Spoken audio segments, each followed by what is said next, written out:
Maligayang pagbabalik sa Tagalog Movie Recap, isa na namang apocalyptic horror thriller ang aking i-recap ngayon, so sit back, relax, and enjoy. Isang grupo ng mga estudyante ang nagtago sa kanilang paaralan upang makatakas sa nakakatakot na zombie outbreak. Kaya naman inaanyayahan kitang mag-subscribe sa channel, at pindutin ang bell, at mag-iwan ng like para makatanggap ng pinakamagagandang recaps. Nagsisimula ang pelikula sa isang babae na nakaupo sa bathtub habang may hawak na sulat. Ang babae na ito ay si Sloane. Iiwan na sana niya ang kanyang huling sulat at tangkaing magpakamatay. Ngunit biglang may isang boses na pumukaw sa kanyang atensyon. Agad na bumaba si Sloane at nagsimulang mag-almusal kasama ang kanyang ama. Dito nabunyag na iniwan na sila ng kapatid ni Sloane na si Lily. Nang pag-usapan ni Sloane ang tungkol sa kanyang kapatid, nagpakita ng galit ang kanyang ama, na malinaw na nagmumungkahi na umalis si Lily dahil sa mahigpit na ugali ng kanilang ama. At ngayon ay gusto na rin ni Sloane na wakasan ang kanyang buhay. Kasabay nito, may mga boses na sumisigaw ng tulong. Nagsimula nilang marinig ang mga boses sa labas. Pumunta ang ama ni Sloane upang tingnan kung ano ang nangyayari, at nang bumalik siya, may dugo sa kanyang damit. Mabilis niyang sinabi sa kanyang anak na dapat na silang umalis agad sa lugar. Pareho silang nagsimulang lumabas. Nang lumabas si Sloane, makikita sa labas na nagkalat na ang mga zombie sa lahat ng dako. Di nagtagal, napansin ng isang babaeng zombie si Sloane at nagsimulang lumapit sa kanya. Nanatiling nakatayo si Sloane at hindi tumakbo upang iligtas ang sarili. Sa sandaling yun, dumating ang kanyang ama mula sa likuran at mabilis siyang hinayla pabalik sa loob ng bahay at nilock ang pinto. Sinasabihan siyang dumaan sa kabilang daan. Noon lamang, narinig nila ang tunog ng pagkabasag ng salamin.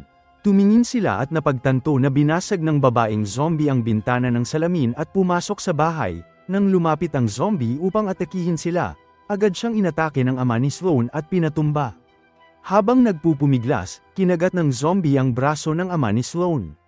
Bilang tugon, pinulot ng lalaki ang isang piraso ng basag na salamin at sinaksak ang babaeng zombie sa dibdib, ngunit wala itong epekto sa kanya. Sa huli, sinaksak ng ama ni Sloane ang piraso ng salamin sa noo ng babaeng zombie at tuluyan itong napatay. Matapos masaksihan ng lahat ng ito, tumakbo palabas ng bahay si Sloane, sinubukan siyang pigilan ng kanyang ama, ngunit patuloy na mabilis na tumatakbo si Sloane sa gitna ng mga zombie. Samantala, makalipas ang isang araw makikita natin na may isang grupo ng mga estudyante na nagtatago sa loob ng isang paaralan upang mabuhay mula sa mga zombie. Kabilang sa grupong ito sina Carrie, Reese, Trace, Grace, at Sloane, na ang mukha ay puno ng dugo. May kotse sa parking lot, kaya pumunta si Carrie sa opisina ng punong guro upang kunin ang mga susi. Gayunpaman, inatake siya doon ng isang zombie, at mabilis na pinatay ni Carrie ang zombie gamit ang isang telepono. Pagkatapos nito, kinuha niya ang mga susi at bumalik sa labas, sinabi sa kanyang mga kaibigan na ang zombie na kanyang pinatay ay principal. Pagkatapos ay sinimulan nilang barikedahan ang mga pasukan, pinto, at bintana ng magkakasama. Sa panahong ito, tumakbo si Sloane sa kabilang gilid at sinubukang tawagan si Lily. Nang sandaling yon, hinanap siya ni Reese.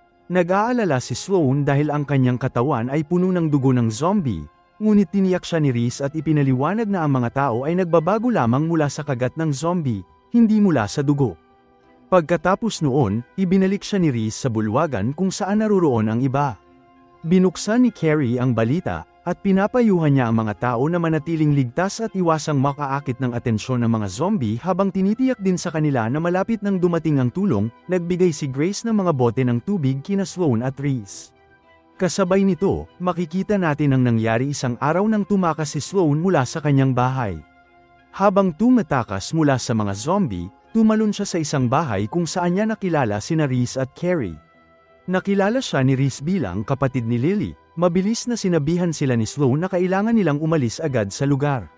May narinig silang anunsyo na nagsasabing, hindi ito isang pagsubok. Habang tumatakbo, napansin nilang tatlo ang isang van at nagsimulang lumapit dito. Nakita nila ang isang babaeng sugatan na lumalabas mula rito, at sa likuran niya, ang kanyang mga anak, sina Grace at Trace, ay lumabas din. Nakilala ni Grace si Carrie dahil sila ay magkaklase. Nabunyag na si Grace at ang kanyang pamilya ay patungo sa recreation center at hiniling nila kay Carrie na sumama sa kanila. Ngunit may kaguluhan sa unahan, kaya hindi sila maaaring magtagal doon. Sumulong silang lahat at pumasok sa isang bahay. Sinubukan ni Carrie na buksan ang mga ilaw para tingnan kung gumagana ang kuryente, ngunit mabilis siyang pinigilan ng ina ni Grace, na nagbabala na makakaakit ito ng mga zombie. Pagkatapos nito, maingat nilang sinuri ang bahay at napagtanto na ligtas ito. Magkasamang nakaupo sina Sloane at Reese sa isang silid habang natutulog sina Grace at Trace at nakitang ginagamot ng kanilang ina ang kanyang pinsala. Habang nakaupo doon, naalala ni Sloane ang oras na ginugol niya kasama ang kanyang kapatid. Iniwan na sila ng kanilang ina noon at ngayon ay naghahanda na rin si Lily na iwan si Sloane ng mag-isa. Inihanda ni Lily si Sloane at inihatid siya sa paaralan. Bago umalis, binigyan niya si Sloane ng birthday card dahil kaarawan niya. Pagkatapos niyang ihatid ito, umalis na si Lily. Balik sa kasalukuyan, bigla silang nakarinig ng paggalaw sa loob ng bahay. Maingat na nagtungo ang lahat para tingnan ito. Kumuha si Carrie ng patpat at nauna sa iba. Mabilis niyang pinatay ang zombie na nakatayo sa harap nila. Pagkatapos nito, tumakbo silang lahat palabas ng bahay. Nakarating sila sa kalsada kung saan maraming zombie ang naroroon. Inatake ng mga zombie ang ina ni Grace, at walang nakapagligtas sa kanya. Inatake rin ng mga zombie sina Carrie at Sloane. Nagawa ni Carrie na ipagtanggol ang sarili habang hinampas ni Reese ang isang zombie gamit ang patpat para iligtas si Sloane. Nagkalat ang dugo ng mga zombie kay Sloane. Tumakas silang muli. At sa sandaling yon, biglang nagising si Sloane sa paaralan kung saan magkakasama ang lahat ng mga estudyante. Tumayo siya at nakita ang sulat na isinulat niya para kay Lily. Pagkatapos ay pumunta siya sa banyo at naghugas ng mukha. Doon, naalala ni Sloane ang sandaling iniiwan siya ni Lily at sinusubukang tiyakin sa kanya na babalik ito at kukunin siya roon. Ngunit sa ngayon, kailangan na niyang umalis. Sa sandaling yon, dumating ang kanilang ama at nagsimulang sigawan si Sloane dahil nakipag-ugnayan sa kanya ang paaralan tungkol sa kanyang pagliban sa klase, na labis niyang ikinagalit. Habang pinapagalitan niya ito, pumasok si Lily at nagsimulang makipagtalo sa kanilang ama. Itinulak ng kanilang ama si Lily palayo, at umalis si Lily ng bahay, iniwan si Sloane kasama niya. Balik sa kasalukuyan, bumalik si Sloane sa pasilyo kung saan nagdala sina Carrie at Reese ng pagkain mula sa cafeteria ng paaralan. Nang simulan ni Reese ang pag-uusap tungkol sa kanilang susunod na gagawin, nagalit si Trace at tinanong kung sino si Reese para mag-utos. Ito ay humantong sa isang away sa pagitan ni Carrie at Trace, na kalaunan ay napigilan ni Grace sa pamamagitan ng pagpigil. Pagkatapos nito, habang nakatayo si Sloane ng mag-isa, lumapit si Grace sa kanya na may dalang ilang damit para makapagpalit siya dahil hindi pa napuputol ang supply ng tubig. Pumunta ang dalawang batang babae para magpalamig. Sa panahong ito, napansin ni Sloane ang mga pasa sa katawan ni Grace na dulot ng pambubugbog sa kanya ng kanyang ama. Pagkatapos maligo, nagpalit na silang dalawa ng damit. Ipinahayag ni Sloane ang kanyang pakikiramay sa ina ni Grace, ngunit sinabi ni Grace na gusto niyang mapag-isa muna. Maya-maya, pumunta sina Sloane at Reese sa kanilang silid-aralan kung saan sila dating nag-aaral bago ang apokalipsis. Si Mr. Baxter ang kanilang guro roon. Maya-maya, naupo ang lahat at nagsimulang mag-usap kung kailan darating ang tulong at kung darating ba ito. Sa sandaling ito, biglang tumayo si Sloane at tumakbo sa pasilyo. Habang tumatakbo, naramdaman niyang parang may mga zombie na sumusubok na pasukin ang gusali. Mabilis siyang bumalik at ipinaalam sa iba. Pagkatapos noon, sinimulan nilang palakasin ang mga barikada sa mga pasukan, at ipinakita sa kanila ni Carrie ang isang lugar para tumakas kung saan dapat magtipon ang lahat kung kailangan nilang tumakbo. Maya-maya, habang nagpapahinga ang lahat sa pasilyo, tahimik na pumasok si Sloane sa pasilyo at humiga roon ng mag-isa. Hinanap siya ni Reese at nagsimulang mag-usap ang dalawa. Bigla, nakarinig sila ng paggalaw malapit sa isa sa mga pasukan at agad na tumakbo pabalik. Pagkatapos, tumingin ang lahat sa labas sa bintana at nakita ang mga zombie na tumatakbo habang nasusunog ang isang gasolinahan sa malapit. Pagkatapos nito, humingi si Trace kay Carrie ng mga susi para makapag-explore siya. Tumanggi muna si Carrie, ngunit matapos siyang kumbinsihin ni Grace, sa wakas ay ibinigay niya sa kanya ang mga susi. Pagkatapos ay lumabas sina Trace, Sloane, at Reese para mag-explore, kung saan nakahanap sila ng mga inumin at dinala ang mga ito pabalik. Sa maikling panahon, nakaramdam ng kaunting ginhawa ang grupo mula sa nakaka-stress na sitwasyon, at nagsimula silang maglaro ng inuman kung saan nila isiniwalat ang kanilang katotohanan. Kalaunan, nang natutulog na ang lahat, biglang naramdaman ni Sloane na parang may humihipo sa kanya, na parang may nakatayo sa likuran niya. Nagising siya at lumingon para lamang makita ang kanyang ama na nakatayo roon na parang isang zombie. Gayunpaman, kasabay nito, muling nagising si Sloane dahil isa lamang itong bangungot. Bumangon siya at naghugas ng mukha. Habang nasa pasilyo siya, tila may naroon, ngunit bago pa man makita ni Sloane kung sino ito, mabilis na nagtago ang tao. Agad na tumakbo si Sloane at ginising si Grace. Tumayo ang lahat ng mga estudyante at nagsimulang suriin ang paligid. Di nagtagal, natuklasan nila na natutulog si Mr. Baxter sa loob ng isang aparador, at may baril sa tabi niya. Mabilis na kinuha ni Sloane ang baril, at sa sandaling yon, nagising si Mr. Baxter. Binigyan siya ng mga estudyante ng pagkain at tinanong kung paano siya nakapasok sa gusali gayong lahat ng pinto ay may harang. Gayunpaman, umakto siyang parang wala siyang maalala. Itinuro ni Sloane na nagtatago siya sa pasilyo kanina at pumasok din siya sa gym habang natutulog ang lahat.